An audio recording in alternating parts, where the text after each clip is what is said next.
메르스와 같은 신종 감염 질환은 주로 동물에게만 있던 바이러스가 사람에게 전염되면서 바이러스의 변이로 인해 발생하는데요. 이렇게 신종 바이러스에 감염되면 기존에 알려졌던 바이러스에 감염됐을 때보다 전파가 빠른 것은 물론 증세가 심해지면서 치료가 어렵습니다. 네, 그래서 이 시간에는 전문가와 함께 동물 바이러스가 사람에게 옮겨지는 그 원인에 대해 구체적으로 알아보겠습니다. 바이러스학 전문가인 고려대 약대 김정기 교수 전화로 연결해 알아보겠습니다. 교수님 안녕하십니까? 안녕하십니까. 네, 잊을만 하면 새로운 감염 질환이 나타나서 전 세계를 공포에 떨게 하는데요. 네. 대표적으로는 수만 년 전에 이제 철새에 있던 인플루엔자가 사람에게 와서 독감이 됐다. 저는 이런 이야기는 들은 적이 있었는데요. 네. 이 새로운 감염 질환이 나타나는 원인들로는 어떤 것들이 있는지 먼저 알려주시죠. 네, 사람에게 있어서 과거에 없었던 새로운 질병이 발생하는 원인은 여러 가지가 있습니다. 네, 그 중에서 가장 대표적인 원인 중에 하나가 과거에 사람에게 감염하지 않았던 병원체가 돌연변이나 아니면 진화 과정을 통해서 사람에게 감염할 수 있는 능력을 얻게 되는 경우가 있습니다. 예. 그래서 이처럼 메르스 코로나 바이러스와 같이 동물에게만 있었던 질병이 사람에게 전염되는 경우를 보통 인수공통, 영어로는 주노시스라고 하는데, 이런 원인이 주요 원인이라고 할 수 있습니다. 네, 특히 독감부터 신종플루, 에볼라까지 이 동물에 의해 발생한 감염 질환이 많이 있는데요. 네네. 이 동물에게만 있던 바이러스가 사람에게 옮겨질 경우 생존 네. 환경이 달라서 살아남기 어려울 것 같은데 이 강력한 전파력을 보이고 있습니다. 그 이유가 무엇일까요?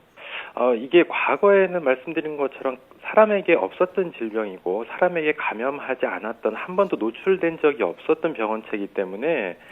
이러한 병원체들이 어떠한 이유로 사람에게 감염할 수 있는 능력이 돼서 감염을 하게 되면요, 사람에게는 이 병원체에 대한 항체가 없습니다. 그래서 항체가 없다 보니까 방어할 수 있는 방어 시스템이 없고요.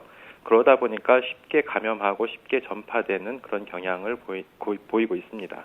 네, 또 지금 가장 겁을 주고 있는 게 메르스 아니겠습니까? 네. 중동 지역에서 발생해서 국내에 확산된 메르스의 경우 많은 분들이 낙타에 의해 발생했다라고 알고 있는데 또 박쥐에게 원래 있었다란 말도 있고요. 네. 이게 어떤 과정을 통해서 사람에게 발생하게 된 겁니까?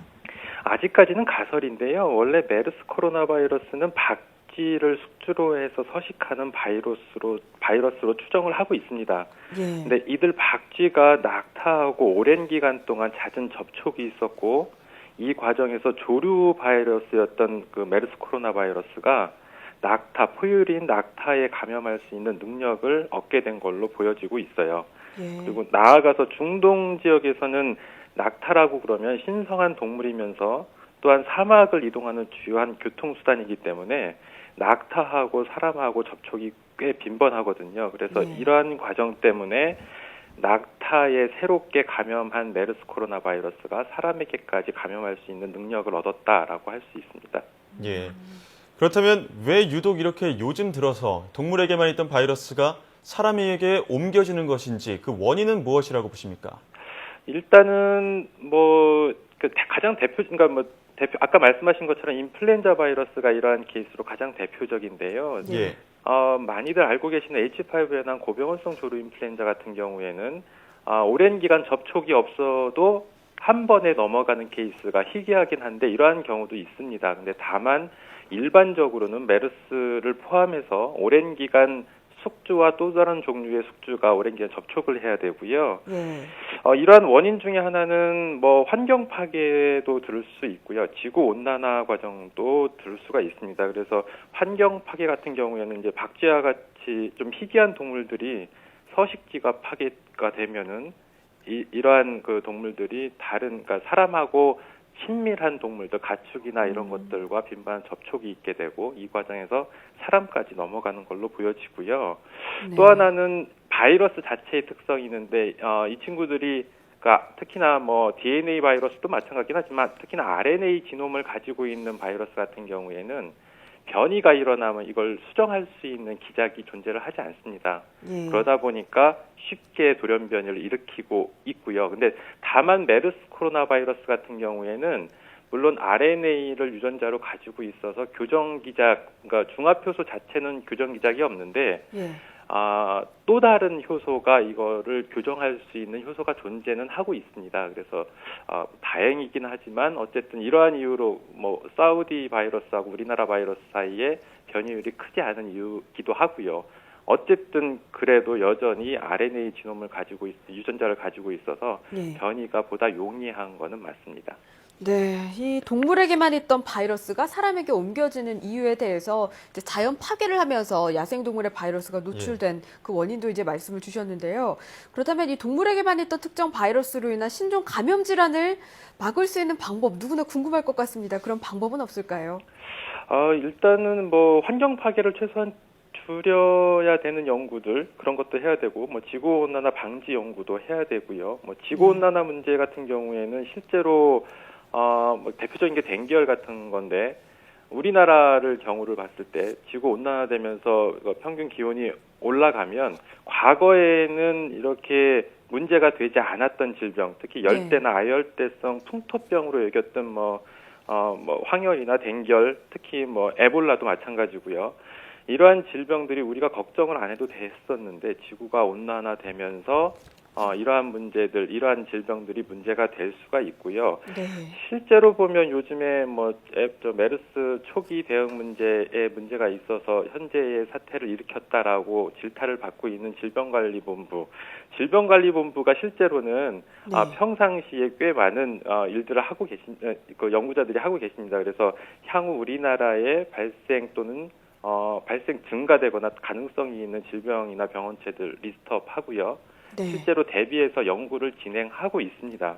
그래서 보다 나아가서 뭐 이런 신변종 바이러스 방지라는 차원에서는 이런 바이러스들 연구하시는 연구자들하고 뭐 해당 질병들에 대한 공감대를 좀 보다 형성을 많이 하고 실제로 연구를 할 수 있는 그러니까 바이러스나 뭐 병원체들을 공유하는 보다 효율적인 문제, 그러니까 효율적인 성과를 이루기 위한 뭐 공유 문제라든가 이런 것도 좀 개선을 좀 할 필요는 있다고 보여지고요. 그리고 뭐 약간 민감한 문제이긴 하지만 연구를 하기 위해서는 연구비가 필요하기 때문에 이런 가능성이 있는 대표적인 질환들에 대한 연구비 뭐 증액이나 충원이 좀 필요하다고 생각을 하고 있습니다. 예. 또 이번에 메르스의 경우에는 치료제나 백신이 없어서 더욱더 문제가 됐었는데요. 이러한 신종 바이러스는 이 치료에 어려움을 겪기 때문에 오히려 이 발생하지 않도록 막는 것도 중요할 것 같습니다. 네. 이를 위해서 뭐 이미 연구가 진행되고 있다라고 말씀을 해주셨지만 어떤 연구가 추가적으로 더 필요하다고 보십니까? 일단은 가능성이 있는 질병들 리스트업 해가지고 뭐 백신을 예비 백신을 만들어 놓는다든가 치료제 연구를 하는 것도 중요하고요. 예. 다만 이런 질병들이 말 그대로 신변종이기 때문에 예측이 불가능합니다. 그러니까 가능성이 기존에 있는 병원체나 질병들이 옮겨올 수 있는 가능성을 두고 연구하는 것은 충분히 가능한데 지금처럼 메르스 코로나 바이러스처럼 전혀 예상을 못했던 중동 같은 경우, 사우디 같은 경우에는요. 출현에 대해서 이러한 경우에는 좀 대비하기가 약간 어려운 문제가 있습니다. 그래서 그러한 부분은 좀 염두해 두고 진행을 해야 될 것 같습니다. 네, 어느 정도 지원도, 연구에 있어서는 지원도 또 필요하겠다는 생각이 드는데 메르스 관련해서 한 가지 끝으로 더 여쭤보겠습니다. 많이들 궁금해하시는 부분인데 메르스 바이러스가 습도에는 취약하다. 그러니까 점점 이제 습도가 높아지면 나아질 것이다라는 말씀도 해주셨습니다만 혹시 온도와도 상관이 있는지 궁금해지는데요. 일부에서는 직사광선이 내릴 때는 높은 온도에서는 메르스 바이러스 생존력이 약해진다는 의견도 있던데 사실은 어떻습니까? 뭐 습도가 높아지면 물론 예전에 말씀드린 것처럼 이 바이러스가 취약하다는 연구 결과가 있고요. 예. 같은 연구 결과에서 온도에도 취약한 걸로 나타나고 있어요.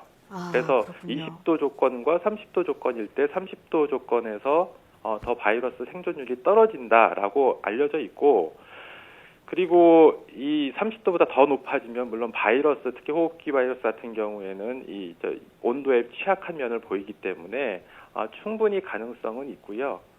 그리고 반대로 얘기하면 원래 그 메르스 코로나 바이러스 자체가 사우디에서 우리나라 유입됐기 때문에 사우디는 우리나라보다 평균 기온이 지금 한 10도 이상 높거든요. 예. 그래서 상대적으로 시원한, 물론 지금 저희 예상치 않게 고온 현상을 보이고 있는 거는 우리나라 입장이고요. 이 바이러스 입장에서는 이 고온 현상인 우리나라에서는 사우디보다는 훨씬 더 시원한 조건이 되니까 이 바이러스는 굉장히 좋겠죠, 상대적으로. 네. 그러다 보니까 빠른 전파력을 보이는 원인 중에 하나일 수도 있다라고 생각을 합니다. 그래서 네, 더워지기를 온도가, 바라는 예, 분들은 높아지면, 없겠지만, 예, 예, 말씀 주시죠. 예. 네, 줄어들 것 같습니다. 네, 더워지기를 바라는 분들은 없지만 지금 말씀을 들으니까 오히려 습도가 높고 차라리 온도가 높아졌으면 좋겠다는 네, 그런 마음도 듭니다. 근데 어쨌든 조금. 다만요, 지금 발생 자체가 이제 건물 안에서 이루어지기 때문에 예. 병원이라는 네. 조건이요. 그러다 보니까 여기에는 좀 한계가 있지 않을까 생각을 하고 음. 있습니다. 야외 온도보다는 안쪽 온도가 훨씬 시원하니까요. 네, 그렇기 네. 때문에 더더욱 청결을 유지하는 것은 무엇보다 중요하겠네요. 네, 지금까지 바이러스학 전문가인 고려대 약대 김정기 교수와 함께 이야기 나눴습니다. 교수님, 오늘 말씀 감사합니다. 네, 감사합니다. 네, 이 신종 감염 질환이라는 게 언제 또 생길지 모르기 때문에 이 정부가 주도해서 예방 대책보다는 이번 기회에 이 예방 대책을 철저하게 세우는 게 중요할 것 같습니다. 네, 또 장기적으로는 정말 지구 온난화를 예방할 수 있는 방안을 다 같이 또 고민해 봐야겠다는 생각도 드네요.